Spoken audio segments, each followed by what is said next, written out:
got done with the interview, what did you find out about the taping capabilities of that room? It's inoperable. Didn't work.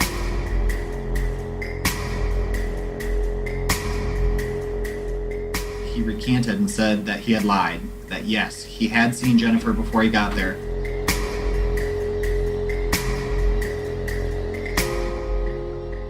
My friend Dave Holden spoke from the grave Monday during the retrial of Stanley Liggins. Dave was a good cop and a good friend. And the Jennifer Lewis death affected him greatly. I remember sitting in McGuire's, an Irish bar in Davenport, Iowa, back in 1993. It was well past midnight. He was drinking a beer and I was sipping my Diet Coke. Tears were welling in his eyes. I thought of this tough detective sitting across the high-top table from me, still greatly affected by this tragedy. We were talking about Jennifer, Stanley, and the other girls he is alleged to have abused. 3 years had passed since the two of us had stood over that poor child's burning body, but still, neither of us is quite the same. My friend Dave Holden died in 2009. But I thought of him Monday as an actor read Dave's testimony from an earlier trial into the record. Did you conduct an interview, is the better way to put it? Yes, I did.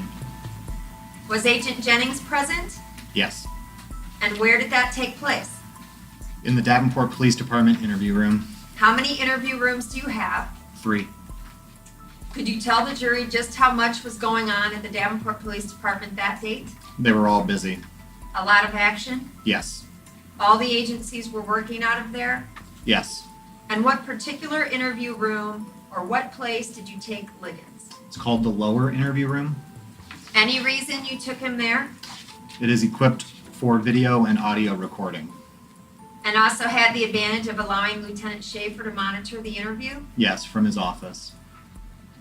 After you got done with the interview, what did you find out about the taping capabilities of that room? It's inoperable. Didn't work.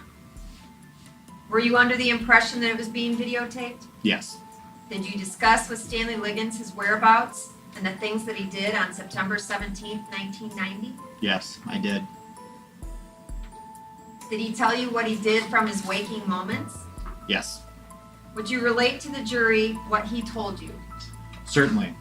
He told me that he woke up in the morning. Dave Holden repeated Liggins' story about driving around the Iowa Quad Cities in the morning with a friend and visiting a bar and then dropping by to see someone named Barbara. He also claimed he had not seen Jennifer Lewis before 6 p.m. the day of her death. Between the time he left Tim Barber's house and the time he arrived at Ace and Sherry's house, he had not seen Jennifer. Did you tell him that you had information to the contrary? Yes. What did you tell him? We told him that we had witnesses that placed him in Rock Island talking to Jennifer before he arrived at Ace and Sherry's house. And he said, no, that wasn't true. He did not go there. We talked to him several more minutes about this. Finally, he recanted and said that he had lied, that yes, he had seen Jennifer before he got there, but was afraid that if we found that out, that we would think of him as a suspect in Jennifer's disappearance. Did you question him about a gas can? Yes, we did. What did you ask him? We asked him about the gas can we found in the trunk of his vehicle. We asked him when the last time it was used. He said 4 or 5 months ago, prior to the interview, that he had run across 2 ladies that ran out of gas in Moline, and he had emptied the contents of his gas can into their vehicle. And I asked him if he put it all in, and he said, sure, I put it all in. There's always a little bit left. We asked him where he stored the gas can, if he ever stored it in the passenger compartment of the car. He said no, it's never there, that it was always in the trunk. The gasoline can is of interest because Jennifer had been sexually abused, strangled before being doused with gasoline and set on fire.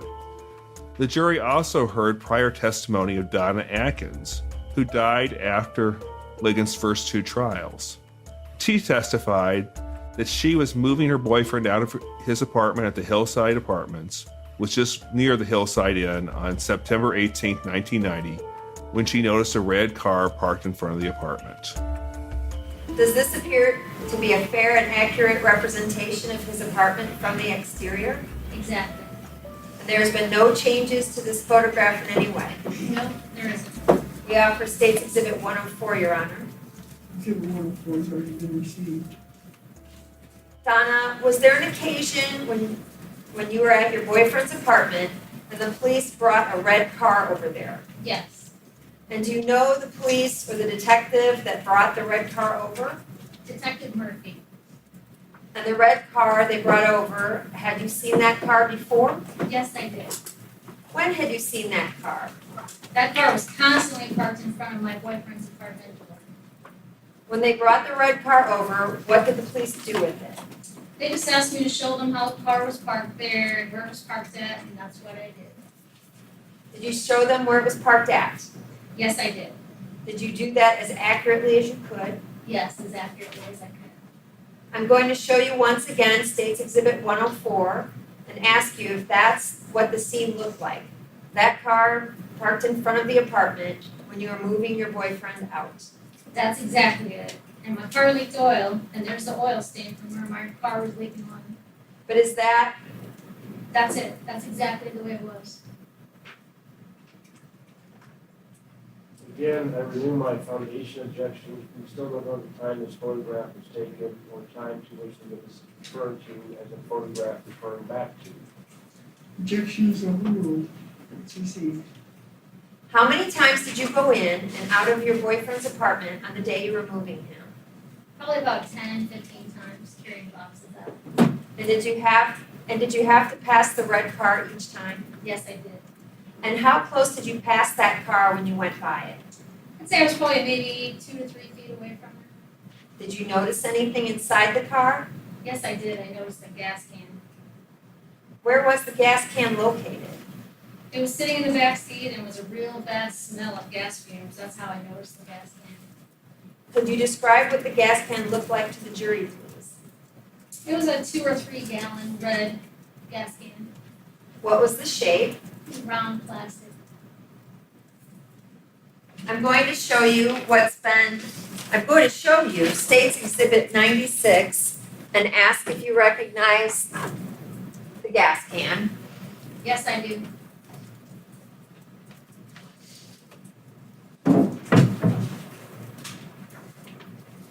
Where did you see that gas can?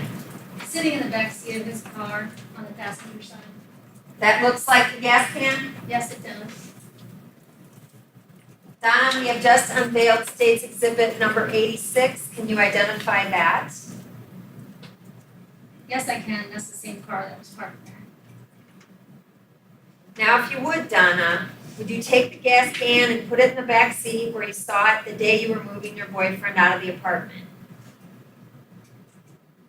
It's laying up against the back seat just like that. It was tilted in the nature you have it. Yes. Okay, you can close the door, come back up by the stand now. Now, you had seen the red car parked in front of your boyfriend's apartment before, had you not? Yeah, I had several times. Do you remember seeing a gas can in the back seat before? No, I really never paid any attention until the day I really smelled the gas fumes coming out of it. Did you contact the authorities with regard to your observations at any time? Yes, I did. And do you recall what day you did that? It's either on a Wednesday or Thursday. It was right after I moved my boyfriend out and I saw them loading the car out of the truck. And that's when I called the authorities about the gas fumes in the gas can.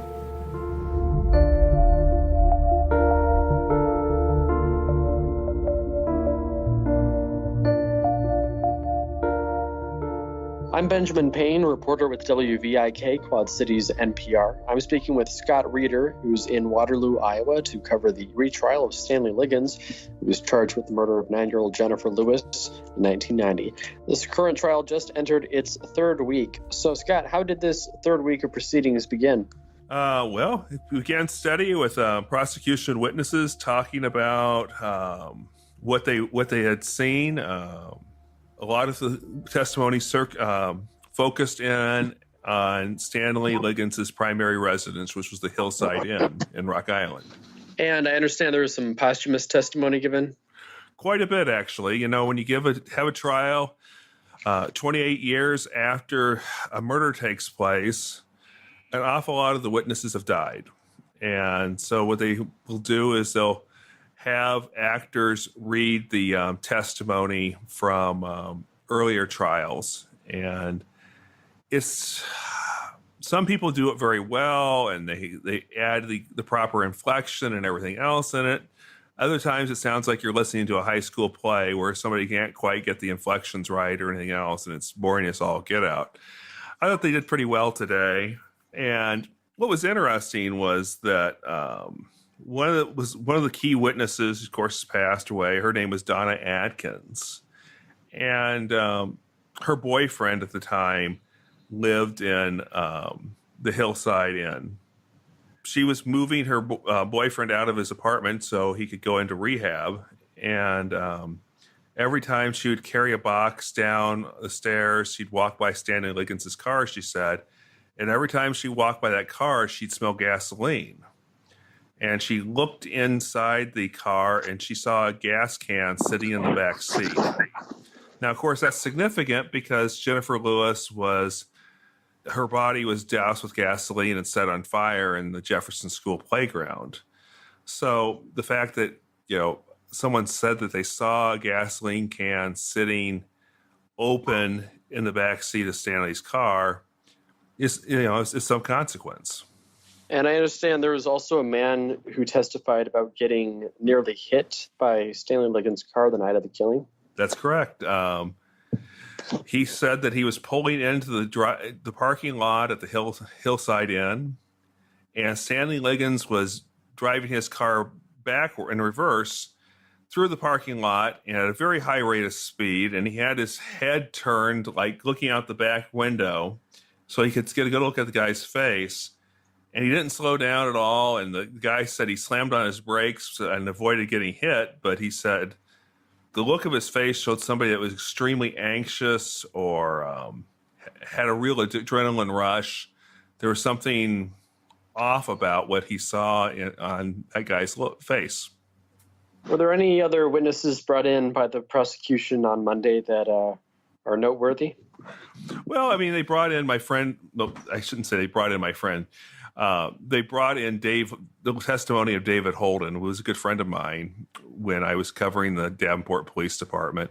And of course, Dave died several years ago. And so they had somebody read his testimony from an earlier trial. And what kept running through my mind was how much this case deeply affected him. Dave was one of those people out there on the scene at the same time I was. And I remember the different emotions different people were experiencing at the scene. Dave was somebody who was truly angry. I mean, just, this is wrong. This should never have happened. He was just very angry and wanted justice. And I also remember sitting with Dave. You're probably too young to remember this place, Ben, but there was a bar on North Brady Street called McGuire's in Davenport. I can remember when I would get off shift, sometimes at the Quad City Times, I would go up there and meet some cops or do whatever. And Dave Holden and I were sitting there one night at the bar, and he was almost in tears talking about the Jennifer Lewis case. And this was about 3 years after the fact. And it just really affected him horribly.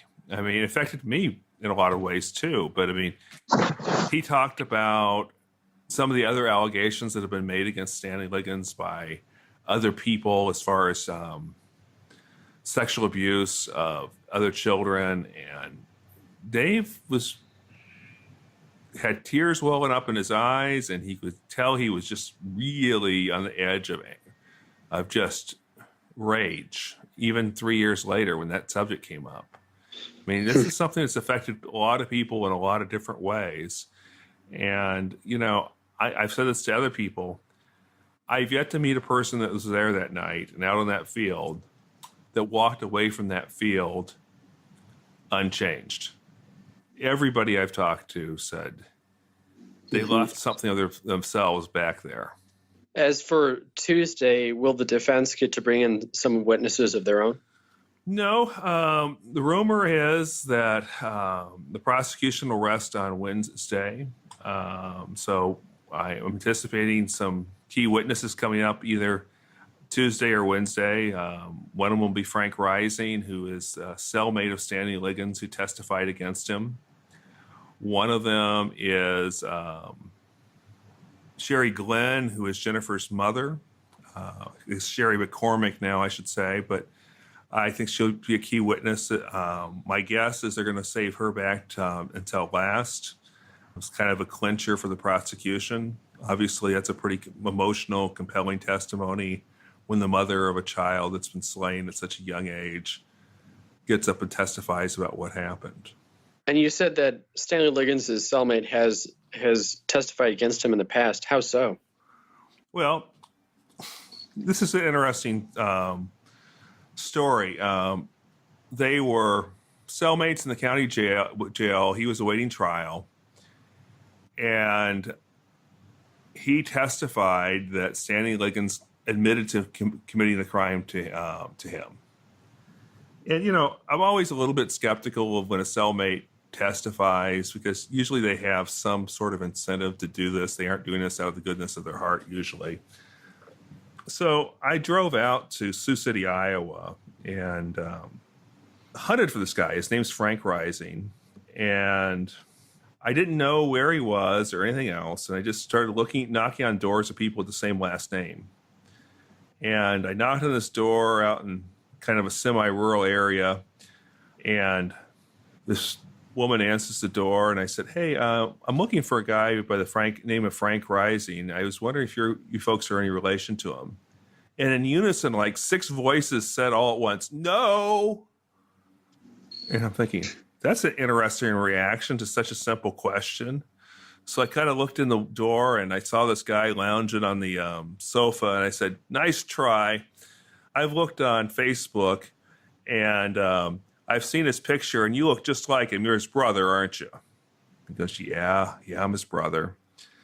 I said, "Well, let me in. Let me explain to you why I'm here." So I come in, and I explain that I just want to talk to Frank about his testimony from that trial so many years ago. And Frank's been a career criminal in and out of prison most of his life. And, you know, the rest of the family doesn't always want to claim him. And he said, "Well, let me get Frank on the phone." So they get Frank on the phone, and I'm talking to him, and Frank's saying, "I don't want to talk to any reporter. I don't want to talk to any reporter." And I said, "Well, come on, you know," and we're going back and forth. And I finally said to him, "Okay, guy, I know from reading your record that you've been married." And I said, "And, you know, I'm married too, and I've driven 9 hours to come out to Sioux City, Iowa from Springfield, Illinois to interview you. And if I come back without an interview, my wife is going to kill me. Would you just give me a break and talk to me?" There's a long pause. He says, "Okay, fine. Come on down to the construction site I'm working on, and you can talk to me." So I go down to this place where he's troweling concrete. It's like 9 o'clock at night, and it's just the two of us out in the middle of this parking lot. And I started interviewing him, and this is the story he told. He said that he was sitting there in the cell, and he was watching TV with Stanley Liggins, and Stanley Liggins' case came on the news. And he said, "That's you." And Liggins looked at him and said, "Yeah, but they'll never get me for it." And I said, "That's his confession?" "Yeah." I'm like, you know, I could interpret that a half dozen different ways. I mean, like, I didn't commit the crime, so they'll never get me for it, or, you know, it could be interpreted a lot of different ways. It's not like he said, "Yes, I killed her," you know. Right. So I said, "Well, how'd you come to testify?" And he goes, "It's like this, Scott." He said, "I was, right after he said that to me, the police hauled me out of the cell and took me up to the detective bureau and sat me down and threw these pictures of a burned child in front of me. And they said, if you don't say that Stanley Liggins confessed to you, then we're going to charge you as accessory to murder after the fact. And you're going to go to prison for murder." And he said, "Well, I didn't want to go to prison for murder, Scott. So I just told him, yeah, he confessed." And he said, "And I told him the truth. He did confess to me." So this is his story. So it's going to be very interesting what happens when he testifies tomorrow or Wednesday, how they handle what he told me. I mean, you know, saying something like that is, obviously damaging to the defense. Damaging to the prosecution when you create a situation where at least he alleges that he was compelled to testify or by a threat.